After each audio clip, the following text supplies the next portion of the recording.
Jemaah Jumat rahimakumullah, kembali di hari yang mulia ini, di siang yang mulia ini, di tempat yang mulia, kita kembali bersyukur kepada Allah Subhanahu wa taala, karena Allah di hari ini masih memberikan nikmatnya, nikmat keislaman, nikmat hidayah, terlebih lagi nikmat keistiqomahan di atas hidayah Allah Subhanahu wa taala, yang karena dengannya kita dapat menjalankan kewajiban-kewajiban yang Allah perintahkan kepada kita semua.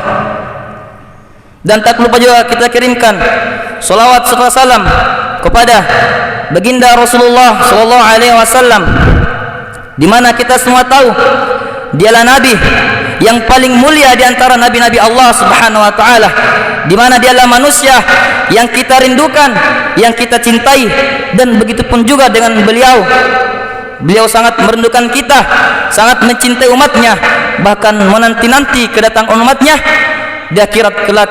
Semoga Allah Subhanahu wa taala menjadikan kita orang yang bersama Rasulullah kelak di surga Allah Subhanahu wa taala. Amin. Amin ya rabbal alamin. Hadirin wal hadirat, jamaah Jumat yang semoga dirahmati oleh Allah Subhanahu wa taala. Rasulullah sallallahu alaihi wasallam pernah memberikan nasihat kepada sahabatnya, memberikan wasiat kepada para sahabatnya, di mana di dalam nasihat tersebut Rasulullah sallallahu alaihi wasallam bersabda, "Ala fil jasadi mudghah." Ketahuilah, di dalam jasadmu terdapat segumpal daging. Idza salahat, jika dia baik, salahal jasadu kulluh, yang lain akan menjadi baik. Wa idza fasadat, akan tetapi jika dia rusak, fasadal jasadu kulluh, yang lain akan menjadi rusak. Di mana dia? Apakah segumpal daging tersebut? Ala wahyal qalb. Ketahuilah, dia adalah hati. Jemaah rahimakumullah, di dalam hadis tersebut Rasulullah sallallahu alaihi wasallam tidak hanya memberikan nasihat kepada para sahabatnya, akan tetapi Rasulullah memberikan nasihat kepada para umatnya, kepada kita semua, akan pentingnya bagi seorang manusia untuk menjaga hati-hati mereka, agar hati mereka tetap bersih, bersih dari dosa, bersih dari maksiat. Karena mengapa? Jika hati yang dimiliki oleh seorang manusia itu baik, maka setiap yang akan dilakukan oleh seorang manusia, setiap yang diniatkan oleh seorang manusia juga akan baik, bahkan dicintai oleh Allah Subhanahu wa taala.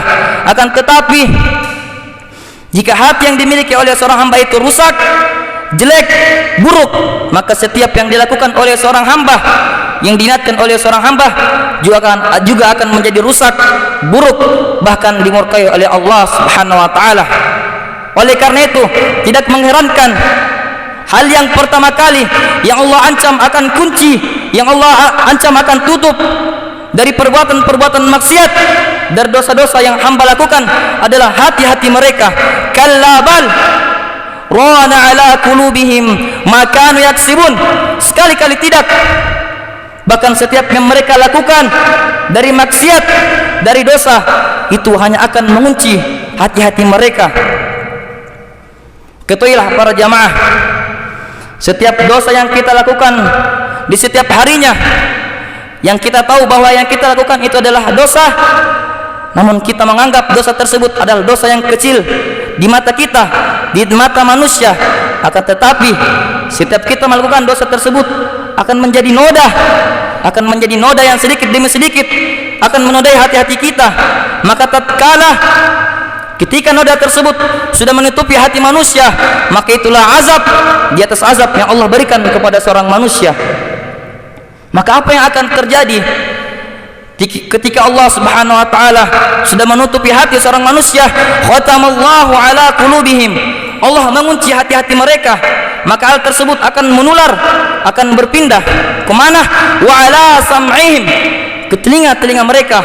Allah akan tutup pendengaran mereka, Allah akan tulikan mereka, mereka akan tuli dari mendengarkan kebenaran, dari mendengarkan kebaikan yang Allah tetapkan bagi manusia. Tidak sampai di situ, bahkan Allah, hal tersebut akan kembali menular, akan kembali berpindah. Wa ala absarihim, ke penglihatan mereka, ke mata-mata mereka. Allah akan butakan mereka, Allah akan tutup penglihatan mereka. Mereka akan buta dari melihat kebenaran, buta dari melihat kebaikan yang Allah tetapkan.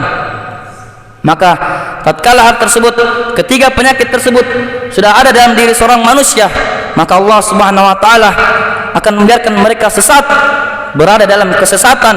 Allah akan palingkan mereka dari kebenaran. Walahum qulubul la yafqahuna biha, mereka memiliki hati namun tak pernah mereka gunakan. Walahum a'yunul la yubsiruna biha, mereka memiliki mata namun tak pernah mereka gunakan untuk melihat kebaikan. Mereka hanya menggunakan mata mereka untuk melihat kemaksiatan, melihat dosa-dosa. Walahum a'yunul la yasma'una biha, mereka memiliki telinga namun tak pernah mereka gunakan untuk mendengarkan kalam Allah, mendengarkan kebaikan. Mereka menggunakan untuk mendengarkan hal-hal yang sia-sia, hal-hal yang berbau maksiat. Ulaika kal an'am, mereka bagaikan binatang ternak, mereka sesat bagaikan binatang ternak. Balhum adall, bahkan lebih hina, lebih sesat dari binatang-binatang ternak. Ulaika humul ghafilun, mereka itulah orang-orang lengah yang dilengahkan oleh Allah Subhanahu wa taala. Jemaah Jumat yang kita semua berdoa agar dapat dilindungi oleh Allah Subhanahu wa taala. Itulah mengapa dulu Rasulullah sallallahu alaihi wasallam saat mendakwahi paman beliau Abu Thalib, yang kita tahu Abu Thalib merupakan orang yang selalu membantu beliau, membantu Rasulullah, bahkan melindungi Rasulullah dari ancaman kaum kafir Quraisy. Namun pada akhir hidupnya, pada akhir hayatnya, Rasulullah sallallahu alaihi wasallam sudah mengajaknya untuk memeluk Islam, sudah mengajak pamannya untuk mengikuti kebenaran yang Rasulullah sampaikan. Namun karena Allah Subhanahu wa taala sudah mengunci hatinya, dia mati dalam keadaan kafir, dalam keadaan menyekutukan Allah Subhanahu wa taala. Maka Allah Subhanahu wa taala menjadikan dia termasuk orang-orang yang terkena siksaan Allah Subhanahu wa taala. Begitupun juga dengan Abu Jahal. Rasulullah sallallahu alaihi wasallam telah melakukan berbagai cara, melakukan segala hal untuk dapat memasukkan Abu Jahal ke dalam Islam, agar Abu Jahal mengikuti kebenaran yang Rasulullah sampaikan. Namun Abu Jahal menolak ajakan Rasulullah, bahkan menyiksa Rasulullah dan para pengikutnya, bahkan pernah mencoba untuk membunuh Rasulullah.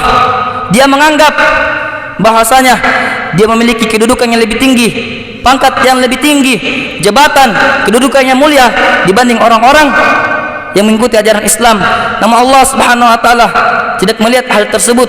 Innallaha la yanzuru ila ajsamikum, sesungguhnya Allah tidak melihat kepada jasad-jasad kalian, wala ila amwalikum wala ila aswarikum, tidak melihat kepada harta-harta kalian, tidak melihat wajah-wajah kalian, mau kalian tampan, jelek, kaya, miskin, sehat, sakit, Allah tidak melihat itu semua.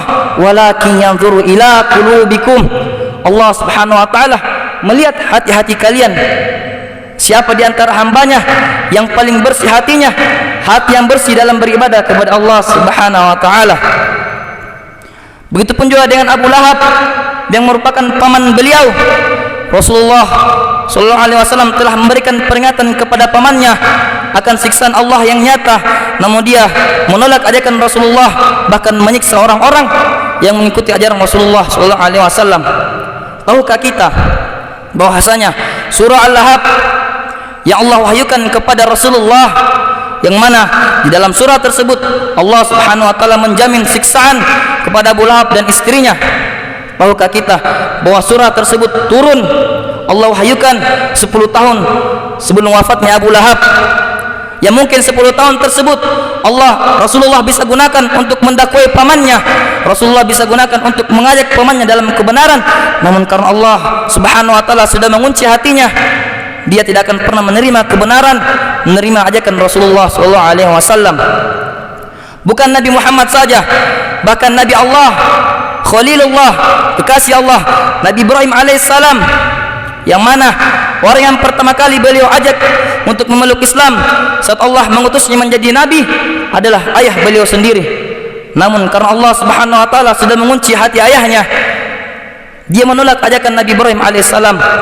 Bahkan ayahnya tega mengatakan kepada anaknya, qala la illam tantahi wahai Ibrahim, jika engkau tidak berhenti, la arjumannaka, maka aku akan merajammu. Wahjurni maliyah, maka tinggalkanlah aku dalam waktu yang lama. Mayyudlilillahu fala hadiyalah, barang siapa yang telah disesatkan oleh Allah Subhanahu wa taala, fala hadiyalah, maka tak satu pun orang yang akan dapat memberikannya hidayah, petunjuk.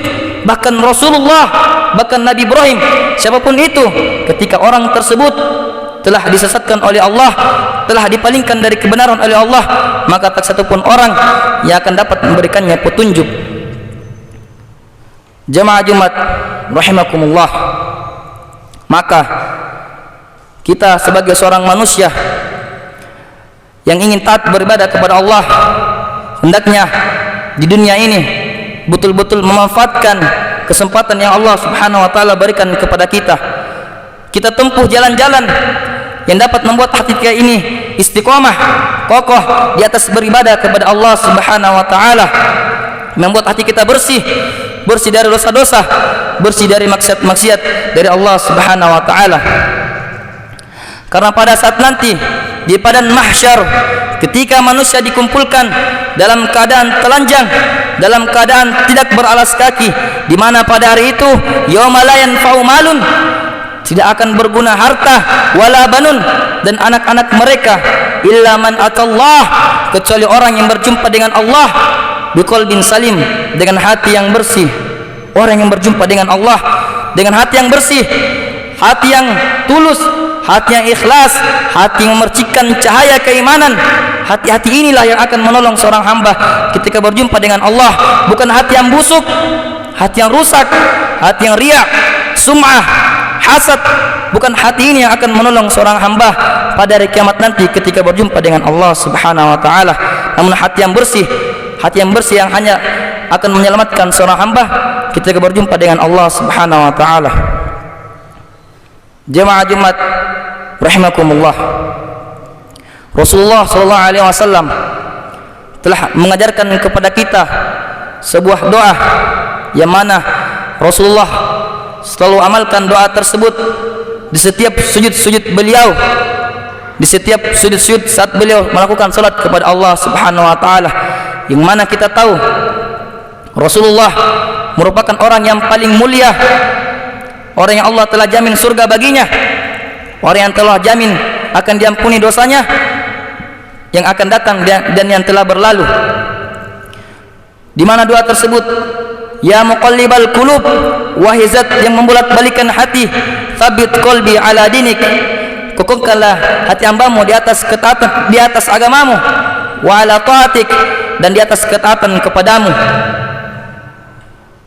Karena ketahuilah bahwasanya hati seorang manusia, hati-hati kita berada di atas genggaman Allah Subhanahu wa taala. Kapanpun Allah berkehendak, kapanpun Allah mau, Allah akan membalik hati kita. Yang awalnya mungkin kita taat beribadah kepada Allah, giat beribadah kepada Allah, pada akhirnya kita menjadi hamba yang ingkar, hamba yang malas beribadah kepada Allah Subhanahu wa taala. Rasulullah meminta doa tersebut kepada Allah, orang yang telah dijamin surga oleh Allah Subhanahu wa taala. Lalu bagaimana dengan kita? Jalankan dijamin surga. Dosa kita, ibadah kita belum tentu dijamin diterima oleh Allah Subhanahu wa taala. Maka lebih pantas bagi kita, sepantasnya bagi kita untuk memintakan doa tersebut kepada Allah Subhanahu wa taala. Ya muqallibal qulub, wahai zat yang membolak-balikan hati, tsabbit qulubana ala dinik, kokohkanlah hati kami di atas agamamu, tsabbit qulubana ala taatik, dan kokohkanlah hati kami di atas ketaatan kepadamu. Barakallahu li wa lakum fil Qur'anil azim, wa nafa'ani wa iyyakum bima fihi minal ayati wa dzikril hakim. Aqulu qawli hadha fastaghfirullahal azim li wa lakum wa lisairil muslimin min kulli dhanbin fastaghfiruh innahu huwal ghafurur rahim.